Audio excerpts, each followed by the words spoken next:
अस्सलाम वालेकुम bro ma'am duty दे होजिकते हले इमनी हलकपगा अदुम फममने वालेकुम अस्सलाम करी करम ई पावनो मैम चाक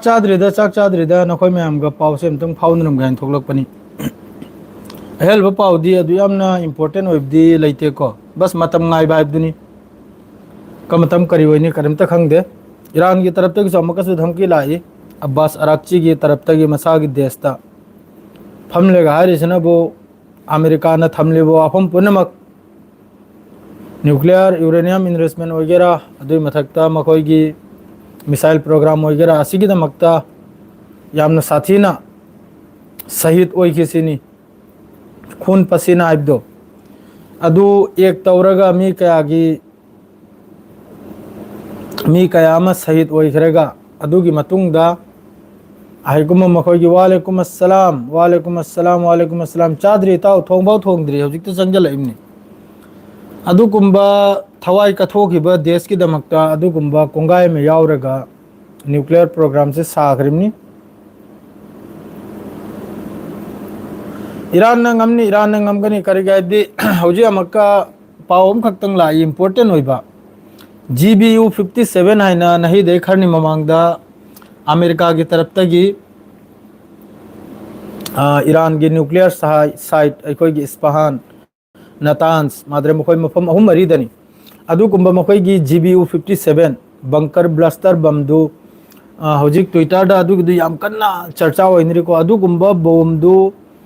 अदुकुंबा हौजिकी बंकर ब्लास्टर बमदु ईरान ना अमक्का एक्सप्लोसिव ओइहोदे सिने अमा एक्सप्लोसिव ओइहोदबदु कयाम चुमिमनो कयाम लालिमनो अदुरि खंगदेको अदुगिदो अमक्का ईरान की तरफ तगी अदुगुंबगी बोम करिगायदि रिसाइकल तौबा अमसुंग री इंजीनियरिंग तौबसी ईरान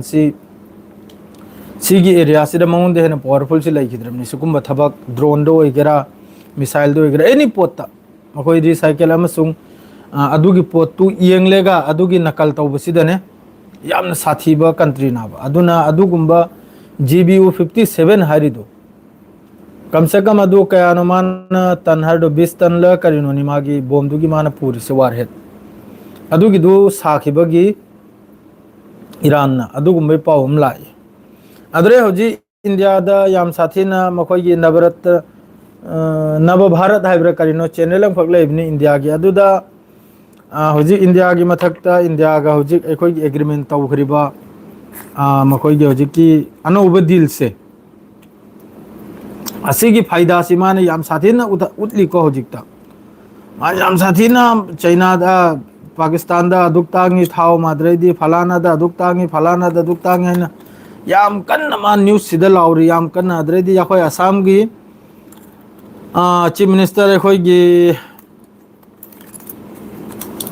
हिमंतो की वीडियो में याम कन्न वायरल ओरी माना वालेकुम अस्सलाम नोंमै तमलेगा नोंमै दुगी बुल्ली दनबो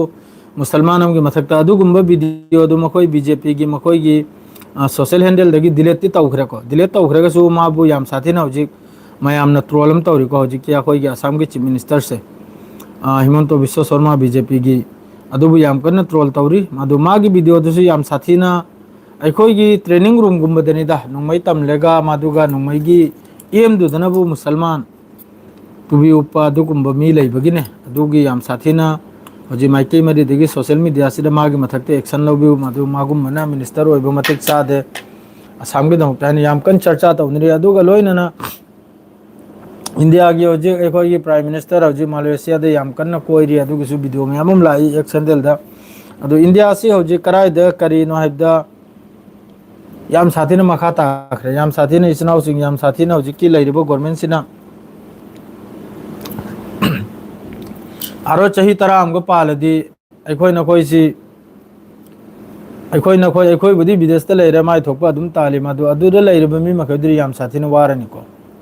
ईरान की पावसी इताओ करिमता लेते ईरान सुरेदी नि इजराइल सुरेदी नि अमेरिका सुरेदी नि हंजल अदुम ता हाइबसिजु तंजल लकले खंगिब्राने करेगा दि अहेलबा पावसी करिमता थोकते ईरान की तरफ तगी धमकी नि अदुगा अमेरिका की तरफ तगी धमकी नि जैसा की पाव दसु नंग ताव यूट्यूब तो इगरा न्यूज़ तो इगरा एनी मफम द बस हौजिक धमकी खक्तनी तौनरी से धमकी नि अमसुंग माइके एनी मग रेडी नि लान की दमकता अदु हौजिक अना हेंदेल थेंगनबदी ईरान की तरफ तगी Israel they strike तौखिबगी chance लेसिनी Iran की तरफ तगी ने इजराइल दे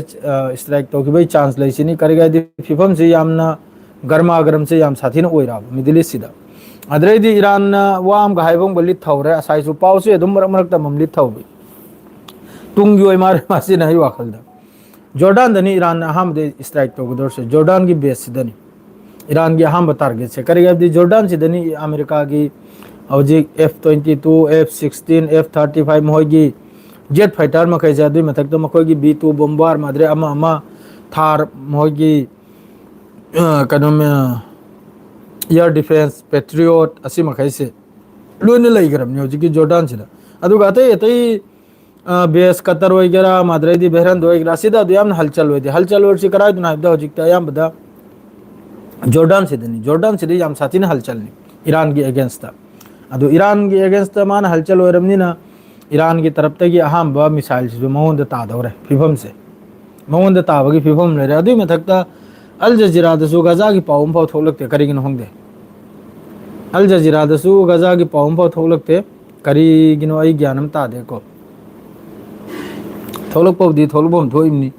अल जजीरा दसु बस जापान द बोटिंग होइरेने जापान की हम कन्ना पाउमा चाद्री दे इताव थोंगद्री नहीं दी होटल लोइन तौजलगे करिगा दी इसिंग सुलाउद्रे दोसादो इसिंग मैखोइ लोइखिदने इसिंग सुलाउ मथौ ताय मादु इसिंग सुलाउद्रे Adoor ngasi si ai kanum doina hotel doina mayang hotel le afabam ai manak sida adroin taujalurage marak marak to hotel le saab su phai mayang hotel da nga ga saab dulu patra ni thoi lawi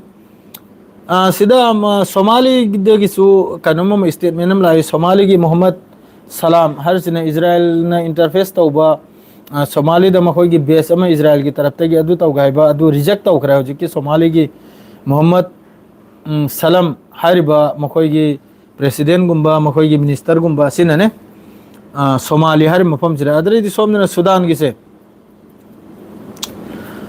Saudi अरब की तरफ तक सिसु अहम बाइखरे Sudan की RSF ना attack तौदना मयाम मा सही तौथोगिबदो अदुई मतंग दसु Saudi अरब ना कंडेम तौरइको सी अल जजीरानी मादरेदी सोमदा अमतंग यंगमखिगे पाउबदी कनोमनिदा अखोइगी अदुयामने हेंदोक पलै ताबा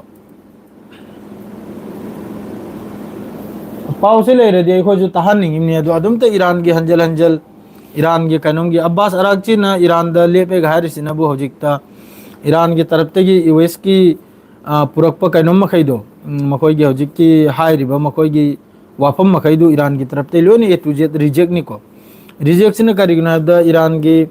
हौजिक के मखोई की यूरेनियम इन्वेस्टमेंट वगैरह मादरे ईरान की मिसाइल प्रोग्राम वगैरह असीगुम्बसी ईरान न सिकुम्बसी सेमगत सागत पदे याम साथी ने ईरान की साइंटिस्ट ते होना मादरे दी ईरान की जनरल कर्नल मेजर अचो लेवल की साइंटिस्ट असिने सिंग मयाम साइड ओइ किसिनी असिना मरम ओइरगा सीगी यूरेनियम की मतंग दोइगे ईरान पूरा रेडी नि लान की दमते ईरान की स्टेटमेंट सिने ताइमनी ईरान पूरा लान थेंगनबे दमते रेडी नि करिगाइबदी साफ इनकार तौखराब यूरेनियम इन्वेस्टमेंट वगैरह मिसाइल प्रोग्राम वगैरह ईरान सुबिया यारो है अमेरिका ने जो जी प्रपोजल पुरेबो वाफम मखैदो अमेरिका अमसुंग इजराइल ने अदु ईरान की तरफ ते लोइने रिजेक्ट नि अब्बास अरागची ना ईरान तेहरान द फमलेगनी को माने स्टेटमेंट पीरसे असिगुम पोट अम फाउ यारो है अदुई मथकदा हौजी कानून की तरफ तगी अमक्का हौजिकी अमेरिका की तरफ तगी मफम अते तई की तरफ तगी अमेरिका दे यामना कन्ने डोनाल्ड ट्रम्प की अगेंस्ट ते यामना कन्ने प्रोटेस्ट हम तौरिको हौजिकी मोगी एप्स्टीन फाइल लाइव दो दुई मतंग दा डोनाल्ड ट्रम्प की अगेंस्ट मादरेदी एलन मार्क्स मादरेदी अमा मसी की अगेंस्ट याम साथीना अमेरिका से याम कन्ने चर्चा होरी मादरे सोशल मीडिया दसु याम कन्ने चर्चा होरी हौजिकी कानून सिगी मतंग दा हौजिकी मखोइना तौरुबा मखोइना अकोन बिकोन नाइदबा थबुक मखैजे सिगी मतंग दे याम कन्ना मादरेदी इंडिया की तरफ तगी एवॉइड तौखरे रशिया ऑयल लौबसे इंडिया की तरफ तगी असिसु हौजिकी मखोइगी फॉरेन मिनिस्टर नते इंडिया की अखोइगी ऑयल लांग थाव तेल की मिनिस्टर से मखल मखल की लेरिमनिदना अदुगुम मिनिस्टर दुगी असाइसु आइना कनोम इंटरव्यू मुरमी अदुर मयामना हंगबनी मंगोंदा हौजिक रशिया दे थाव लौद्रेगा अमेरिका दे थाव लौबसे असिगी तांगबो खोतपसी लौब खोटपसी की करी कनुमना वाफम ना अदर माना हंगी माना खुमिदनबो अदुरी ऑयल लौब मखैना खंगी थाव लौरगा रिफाइन तौथोइदो अदुना खंगी सिनी अदुई ममिंग सरकार नाथोखरिमना नाकलदगी हाइदोखरिमनाबा अदुगा साइ थाव लोबो मखैदुगी मथक्ता ताहलमिने अदरे सोमना हमका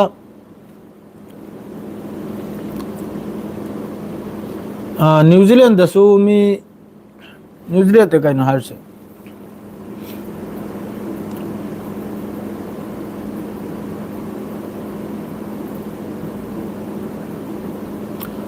न्यूजीलैंड मस्जिद खत हल ममांग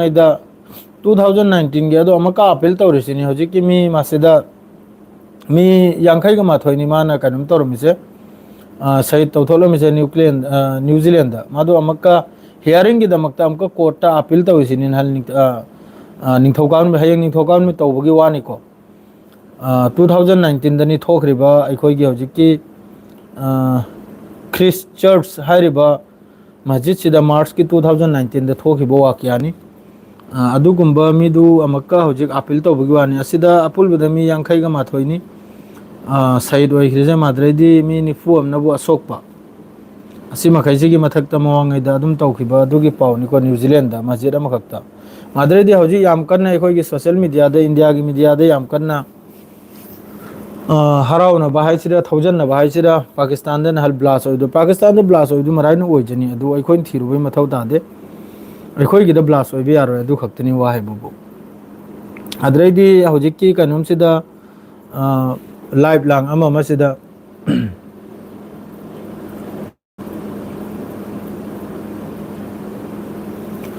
इंडिया दी कुनोदिन दसु सुपर पावर ओइबे यारो दा इंडिया कुनोदिन दसु इंडिया हजिक आई इंडिया मचानी आई इंडिया बु इंडिया दमकता थवाई कत्पा इंडिया दमकता लरीनबा आईगी अदु खुंद यावरमने अदु मी मखैना खंगबीदे करे अदु इंडिया से हजि यामना कन्ना मखा ताखराबा याम साथिन लैखा ताखरे चाइना ने कराइदनो हजि दुनिया से कराइदनो पुखरेबा अखो इंडिया नबो हजि संथीदगी सलमयुंगदगी कैंसर फै हाइबु मीदु हॉस्पिटल दा हजि तादन ले तोमिक हेन चाउ महोइगी अचौबा अंगांग बसेतदो वारौ बिया देसनाउसि सलगी मयुंग अमसुंग सलगी संथीदगी कैंसर ब्लड प्रेशर फै हाइबु मियोइदो अदो हजि हॉस्पिटल दा लायंग हल्ले अदरदी मिसे पमसु संथीदा अदुगुम हिदाक लेबिने हाइबदो लंदन दा चलेगा लायंग हल्ले अदु मी मखैसिबु चादरी ताउ मी मखैसिबु पूरा गुमरा सेमदना पूरा अखोइगी करी हाइने हाइबदा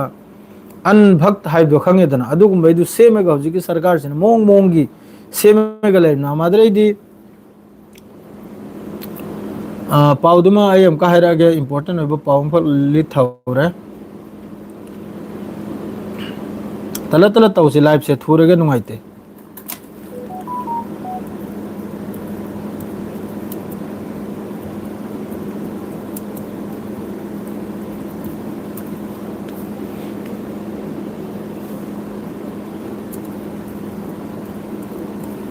मैम चाय सिंह उन ब्रो इसनाउ मैम ब्रो मैम कम तौरगे नुंगाइन रिब्रा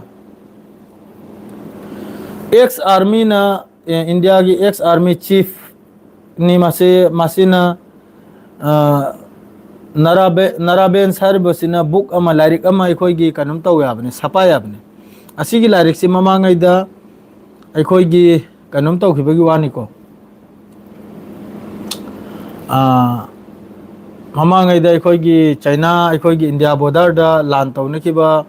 माद्रेदी कनुम तौनखिबा अदुगी मतांगदनी सिगी लाइरिक से असी लोकसभा दा राहुल गांधी ना मासिगी चेसिगी माहिगी लाइरिक सिगी कनोम खरटा पहल गहन अदुई मतमदुदा हुजिकी कनोम सिना अखोइगी आर्मी की चीफ सिना फोन तौबु मतमसिदा चाइना की तरफ तगी हेंजलप कांदा फोन तौ कांदा कम तौगी अखोइ कापु हारिब्रा कापुन हारिब्रा थैंक यू लालगी पाव चारे नुंगारिब्रो याम्बा नुंगारी पाव नुंगाइबा पी नरउ पाव से अइसु पिनिंग नि मयामदुदा पाव से ब्रेकिंग ओइबा पावदो अमु फावबा लेते सेंगना हाइबदा तैगी अकुबता मखैदर हजि Iran अमसुंग यामना important हाइबुबु Netanyahu अमक्का Donald Trump की मनाक्ता चकदौरी मपाई मनाक चकदौरी मपाई मनाक्ता चलेगा करी हाइन रकदुम नदुरी अल्लाह मा खंगरेको नापित नंगबो एमके मालिक चादरी दा चाक चादरी ताउ चाक होटल दोइन तौरोगे ngasi से होटल दोइन तौरोगे होटल दोइन तौरोगे मादु इंडिया से पूरा हजिकी लेरबो गवर्नमेंट सिना पूरा इंडिया सिबु ओंथोकना चादरी ताउ चादरी बम्बू हर मारे चादरी इंडिया से बु याम साथीना मखा ताबा हाइबदु याम साथीना तुंगसिदा इंडिया से वाब तारे को ईरान की पाव से ऐसु ईरान की पाव दु थोक्त्रिमनि ईरान की पाव दु शांति नहीं होजी पूरा मरी सु पूरा होजी रेडी दनि लान से लेरिसे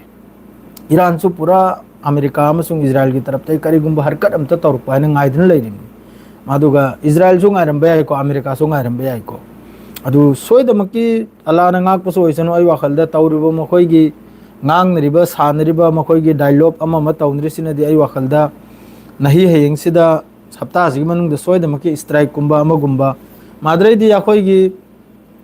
इंडिया की नेवी नसु टैंकर ऑयल टैंकर अहुम खक फाबगी पाव खरम सुलाइको साइ अल जजीरा दai थेंगरमबनी अखोइगी इंडियन कनुमदो मारे अरबियन सेद्रा इंडिया की सेद्रा कैनुनी असिदसु फाबगी 786 इंडिया की वारी दो ब्रेक फाव खर मानी मानी इंडिया की मादु इंडिया की सिदी अखोइदी गांगबदा असेंग गांगबदा लोइमक सु गांगनि बायदिने यूट्यूब तो करिदो मयाम गांगनि बायदि हौजिक की सरकार सिना सेंग नाइबदे अखोइदी डायरेक्ट नि हौजिक की बीजेपी सरकार सिना इंडिया से यामना साथीने मखादा दि दुम दबदबा मथक सिदा अखोइगी पर्दा गुंबा कइनोमना कुपचलेगा याम साथीना अखोइगी जीडीपी दसु मखोइ पूरा इंडिया की जीडीपी दसु पूरा अदुगी सु एक्सपोज ओइखरबनी इंडिया की जीडीपी सु याउद्रे करिमत याउद्रे पूरा इंडिया लोइखरे सेंग नाइबदे याम साथीन मखा ताखरे हौजिक एनी मफमगा लान तौनबदसु इंडिया की पड़ोसी दे इंडिया की दोस्त फ्रेंड अम भाव लेकिद्रमनी बांग्लादेश का सु थीन रे नेपाल का सु थीन रे पाकिस्तान का सु थीन रे चाइना का सु थीन रे चाइना का बस इंडिया ना कनुमा है तौनबा है ना अदुम अखोइगी ट्रेड अमा कारबार अदुम तौनरिमनी असल ददी पूरा थीन अब्दुल ओरमनी अदुई मथक्ता चाइना ना हुजिकी अरांग चाइना की रिपोर्ट अम लाई चाइना का हुजी कनुम सिगी यामकन ताइवान सिगी यामकन तौनरियाबा ताइवान ही चाइना ना पूरा लोइजल बदा है पूरा फुल कैप्चर तौजल बदा मिनट 13 नि थोरम ते संगने है ताइवान है निमित 13 नि थोइदे चाइना ना लोइजल गने सिनी पूरा कैप्चर तौदना पूरा मागी मखुत्ते चलबसे मिनट 13 नि थोरम ते संगने है चाइना ना हारी से अदु डी एंग्रो चाइना की मागी पावर से क्राई हो रहा है मानी मासिना पूरा होजिकी लैरिबा गवर्नमेंट सिना पूरा मुलुक से पूरा अखोइगी हिंदू मुसलमान माद्रे मंदिर मस्जिद माद्रेदी सल माद्रेदी गधा अदुदा अदुम मी मखैसे अरांग नहल दीपक हारिबा मोहम्मद दीपक कुमार हाइब्रा माय ममिंगदो अदुगी दुसु याम साथीना उल्टा माय मथक्ता एफआईआर कर तौजनना बजरंग दलना लागलगा मयुमदु घेराव तौरगा लाव खोंगना महाकी फैमिली मवा मपा चैथतना अमा तौरगा अलोइबिदा माय मथक्ता एफआईआर ओइरिमनी दीपक हौजिकी दीपक कुमार हाइब्रा मोहम्मद दीपक न्याय माना ममिंग दुबिदे अदुसु माना मोहम्मद दीपक हाइदु अदुम थोंजेलिमना हौजि बाबा कौबो मागी दुकान दुबु बाबा कौबसि जहाम हमदसु बाबा कौबा नहा पिकोसु बाबा कौबा अदुगु वाफमद्रसु वाक्या दुसु मका दुसु वायरल ओइरि याम साथेना वायरल ओइखरमनि अदुगिदो अदुकुंबा मी अफब मी सु लई तमनते हिंदू दसु लई अदो हौजिकी बजरंग दल ओइगेरा आरएसएस ओइगेरा मादरदी हौजिक लोइमतेन इंपोर्टेंट हाइबबु अखोइगी मयामना खंगनरिबा सलमान खान असिनबु आरएसएस की चाही चाम सुबगी मोहइगी प्रोग्राम हम तो मारे अदुरगरा चखलुरे खंगिब्राने सलमान खान इंडिया की सलमान खान ने से फिल्म एक्टर मयामना सक खंगनरिबा असिना करी ताकनी अखोइबु हाइकुमी हाइना अखोइबु करी नाव ताकलकदोरसे नुमिता रे मगरिब अजान लाउदना नमाज सोलेगा अखोदी अदुम कंपनी दे सोंदोर ए मगरिब नमाज से पूरा पुंग मंगा मिनट कुल मापल दा अजान लाउदना जमा लेबिमनी मादुगा जमा लेबलेगा नमाज तु सोलेगा अदुम थोकना लागे फिंगर नमलम लेगा अदुई मथकदा रमजान महीना नक चलगले ब्रो मयाम इबादत तौसी इबादत की महीना नि यारि मखै मतेंग तौबा माद्रे रोजा हेलबा माद्रेदी फत्तब थबुक पुनमक्तगी हिंगनर लेबसी याम दरकार नि सिगी महीना सिददी याम साथीना इंपोर्टेंट नि को रमजान सिददी याम साथीना मखोजरी इंपोर्टेंट नि याम साथीना कनम तौ या रमजान महीना सिददी माद्र मासी एखो चेक्सल ब मथौ ताय करीगुंबा ब्रेकिंग ओइबा अपडेट करीगुंबा लान गी ओइगेरा अमगी ओइगेरा लादे नि सोयदमकी मयाम द थोंगलगनी अदुगी टेंशन लौरुनु नुंगाइना तुमथौ अदो हजुक फावबा नाकलिरोय मक्तगी डायलॉग खक्तने तौनरी से धमकी खक्तने ईरान हाइरी नंगना तौरे नंगी बेस पुनमुक लोइजलगनी इजराइल ना हाइरी Israel America na ri Tehran pura muthat kan na adu gumbai wa ngang tini mo khoi ngang ni se adra diam kya lo jalu nu lan taw no matung da khangani no lan taw na rasu yam sathina America gi khoti woni yam sathina Israel di pura mut ki bai chance le Israel di hoji Iran na hai ri mo khoi gi missile pun mo upgrade ni mo khoi gi drone pun mo upgrade ni hana gi drai aro hena powerful ni harim adu mo wa kya ni जो भी हो अल्हम्दुलिल्लाह नमाज सोचे कोई इबादत तौसी रमजान महीना यौरकले फत्तब गांगनु अदरेदी फत्तब मीगी कनम तौगनु अफबत सच्ची अदु खक्तनी ना हाजिर से सियारंग सिगी लाइफ से स्वास लोय जलगे पावला देन सोयदम की मतम लैरी पुंग मापल तरा पावबा अने सोयदम की पाव पिरकनी मयामदा वीडियो अने सेमलकनी सियारेगो लोय जरे विदाय पे बिरो सलाम अलैकुम।